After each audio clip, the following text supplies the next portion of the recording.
অন্তর্বর্তী সরকারের প্রধান উপদেষ্টা ডক্টর মোহাম্মদ ইউনূসকে ফখরুদ্দিনের মতো অপমানজনকভাবে বিদায় করতে চান না বলে জানিয়েছেন বিএনপির vice chairman advocate Ahmed Azam Khan. সম্মানের সাথে বিদায় নিতে চাইলে দ্রুত নির্বাচন দেওয়ার আহ্বান জানান তিনি। আইনশৃঙ্খলা পরিস্থিতির চরম অবনতির সমালোচনা করেন আহমেদ আজম খান।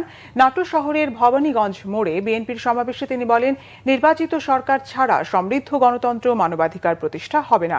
সমাবেশে প্রধান বক্তা ছিলেন বিএনপির নির্বাহী পরিষদের সদস্য advocate M Ruhul Kuddus Talukdar Dulu.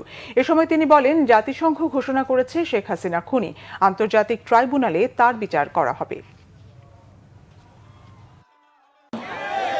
Doctor Mohammad ইউনূসকে বলতে চাই, আপনি নোবেল বিজয়ী ফখরুদ্দিনের মতো আপনাকে অপমানজনকভাবে বিদায় করতে চাই না।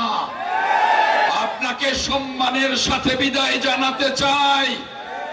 তাই নির্বাচন দিন। যে জাতিসংঘের নির্দেশ অনুযায়ী সারা পৃথিবীর শাসন চলে, আইন চলে, সংবিধান চলে, সেই জাতিসংঘ ঘোষণা দিয়েছে বাংলাদেশে যে গুম, যে হত্যা, যে মানবতা বিরোধী অপরাধ হয়েছে, এই অপরাধের জন্য শেখ হাসিনার আন্তর্জাতিক ট্রাইব্যুনালে এদের বিচার করা হবে।